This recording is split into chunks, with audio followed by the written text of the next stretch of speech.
Hello guys, আশা করি তোমরা সকলে ভালো আছো। ভোক্যাব ক্যাপসুল ওয়ান ওয়ার্ড এবং ইডিয়মের জন্য আজকে সেকেন্ড ক্লাস করব। আগের ক্লাসটা তোমরা না দেখে থাকলে তার লিংক আমি ডেসক্রিপশন এবং আই বাটনে দিয়ে রাখবো, সেখান থেকে অবশ্যই দেখে নেবে। আজকে ভোক্যাব ক্যাপসুল দ্বিতীয় ক্লাস। তো চলো ফার্স্ট কোয়েশ্চেন দেখি, ওয়ান ওয়ার্ডের ফার্স্ট কোয়েশ্চেন। প্রথম যে কোয়েশ্চেনটা করতে হবে, one word, a secret plan made to do something usually wrong. একটা গোপন পরিকল্পনা, কোনো কিছু একটা করার জন্য একটা গোপন পরিকল্পনা করা, এবং বেসিক্যালি সাধারণত সেটা কোনো খারাপ কিছু করার জন্যই সেই পরিকল্পনা করা হয়। এটাকে এক কথায় যদি প্রকাশ করতে চাই, বাংলাতেই যদি এক কথায় প্রকাশ করতে চাই, তাহলে কি বলবো? যে একটা খারাপ কোনো কাজ করার জন্য একটা গোপন পরিকল্পনা করা, এটাকে বাংলায় বললে কি বলবো? এক কথায় ষড়যন্ত্র। ষড়যন্ত্র। তাহলে তার ইংলিশ কি হয়ে যাবে? কনস্পিরেসি, যেটা অপশন নাম্বার ডি তে রয়েছে। কোথায় রয়েছে? অপশন নাম্বার ডি তে রয়েছে, কনস্পিরেসি। তাহলে secret plan made to do something usually wrong, এটার ওয়ান ওয়ার্ড সাবস্টিটিউশন কি হয়ে যাবে? কনস্পিরেসি। স্ট্র্যাটেজি মানে কি? স্ট্র্যাটেজি মানে হচ্ছে সাকসেস পাওয়ার জন্য একটা ডিটেইলড কোনো প্ল্যান করা, সেটাকে বলা হচ্ছে স্ট্র্যাটেজি। প্ল্যানিং মানে পরিকল্পনা করা। কন্ডিশনিং, তো দেখো কন্ডিশনিং মানেটা আমার ঠিক জানা ছিল না। আমি বিভিন্ন ডিকশনারিতে চেক করে দেখলাম যে কন্ডিশনিং মানে হলো কারোর শারীরিক অবস্থার উন্নতি হওয়ার যে প্রক্রিয়া, সেটাকে বলা হয় কন্ডিশনিং। তোমরা এটা একবার ক্রস চেক করে নিও, একবার ভেরিফাই করে নিও। তাহলে এই যে কোয়েশ্চেনটা হবে ওয়ান ওয়ার্ড সাবস্টিটিউশনের, a secret plan made to do something usually wrong, এটা কারেক্ট অ্যান্সার হয়ে যাবে কনস্পিরেসি, যেটা অপশন নাম্বার ডি তে রয়েছে। ওকে, চলো নেক্সট কোয়েশ্চেন, কোয়েশ্চেন নাম্বার 2। কোয়েশ্চেন নাম্বার 2 তে বলতে হবে যে property inherited from one's father. কারোর বাবার কাছ থেকে কোনো সম্পত্তি উত্তরাধিকার সূত্রে পাওয়া, এটাকে যদি আমি ওয়ান ওয়ার্ডে বলতে চাই, তাহলে কি বলবো? ওয়েল, প্যাট্রিমনি, লিগ্যাসি না ট্রেঞ্চ? তো এটা কারেক্ট অ্যান্সার হয়ে যাবে প্যাট্রিমনি, যেটা অপশন নাম্বার বি তে রয়েছে। প্যাট্রিমনি মানে কারোর কাছ থেকে বা বাবার কাছ থেকে কেউ কোনো উত্তরাধিকার সূত্রে যে পৈতৃক সম্পত্তি পায়, সেটাকে আমরা কি বলি? প্যাট্রিমনি।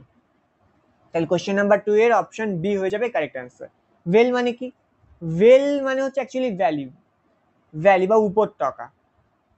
কবিরা তাদের ছন্দ মেলানোর জন্য অনেক সময় ওয়েল শব্দটি ব্যবহার করে থাকে, কিন্তু ওয়েল মানে অ্যাকচুয়ালি হচ্ছে ভ্যালি, উপত্যকা।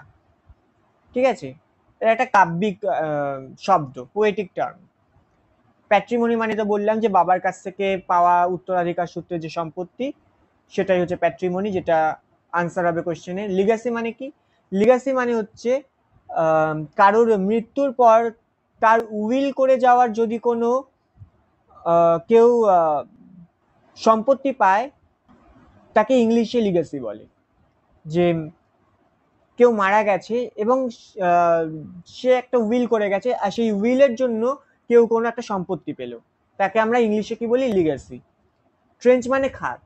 তাহলে এটা কারেক্ট অ্যান্সার কি হয়ে যাবে? Option B. কোশ্চেন নাম্বার 2 এর কারেক্ট অ্যান্সার কি হয়ে যাবে? Option B. Okay, question number 3 বলতে হবে one who is too careless to plan for the future. যে ভবিষ্যৎকে একেবারেই সঠিকভাবে প্ল্যান করতে পারে না, তাকে ওয়ান ওয়ার্ডে কি বলবো? ইমপ্রুডেন্ট, ইমপ্র্যাকটিক্যাল, ইম্পর্টেন্ট, ইমপ্রভিডেন্ট? তো এটাকে আমরা এক কথায় বা ওয়ান ওয়ার্ডে বলবো ইমপ্রভিডেন্ট। ইমপ্রুডেন্ট মানে কি? ইমপ্রুডেন্ট মানে অজ্ঞানী, যার জ্ঞান নেই।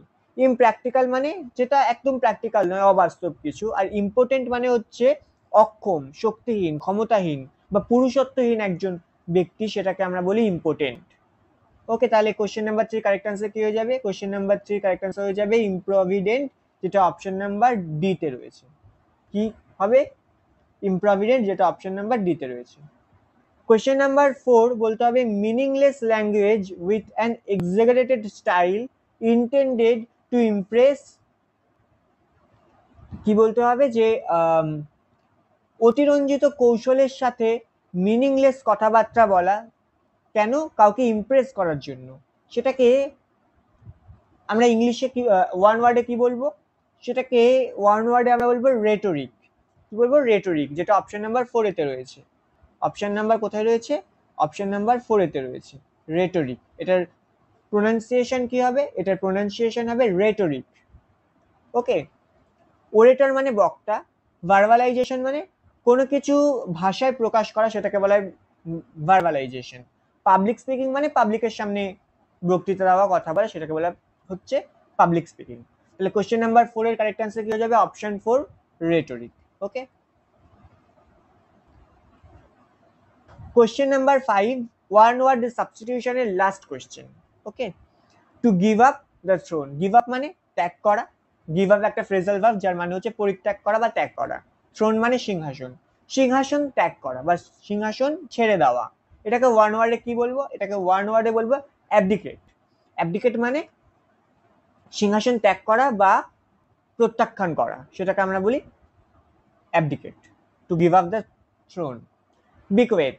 বিকোয়েট মানে হচ্ছে কারোর মৃত্যুর পর কারো হাতে সম্পত্তি দায়িত্ব তুলে দেওয়া, সেটাকে বলা হচ্ছে বিকোয়েট। আর ইউসার্ভ।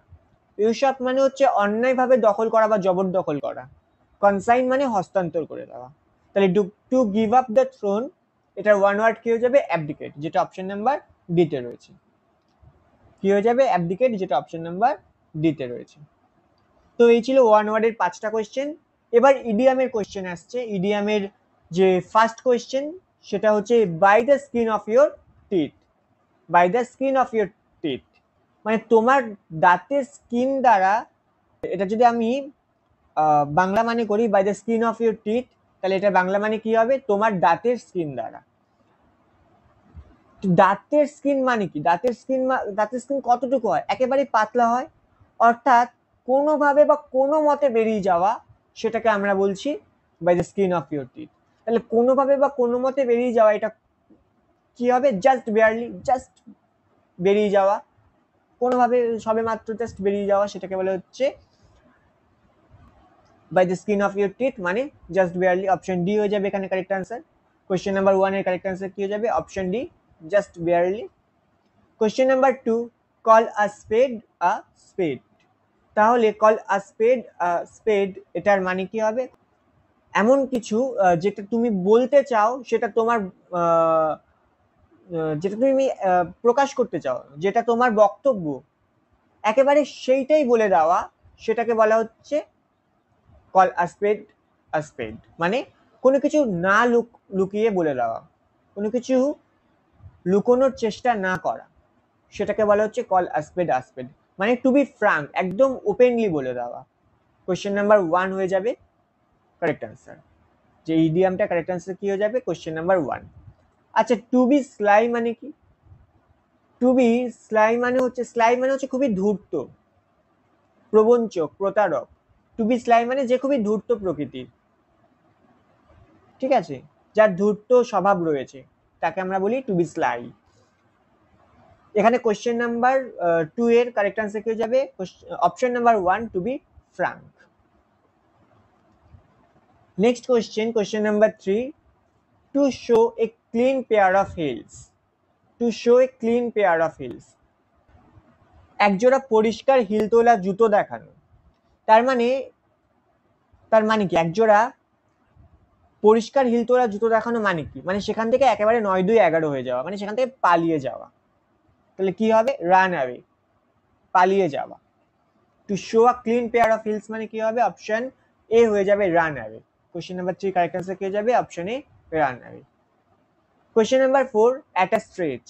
স্ট্রেচ মানে কি? স্ট্রেচ মানে হচ্ছে প্রসারিত করা। অ্যাট আ স্ট্রেচ ইডিয়ামটির মানে হলো কোনো কিছু লাগাতার চলতে থাকা, অর্থাৎ কন্টিনিউয়াসলি চলতে থাকা, কন্টিনিউয়াসলি। কোশ্চেন নাম্বার 4 এর কারেক্ট আনসার হয়ে যাবে অপশন এ। অকেশনালি মানে কি? অকেশনালি মানে মাঝে মধ্যে। ম্যাক্সিমাম মানে সব থেকে বেশি, মিনিমাম মানে সব থেকে কম।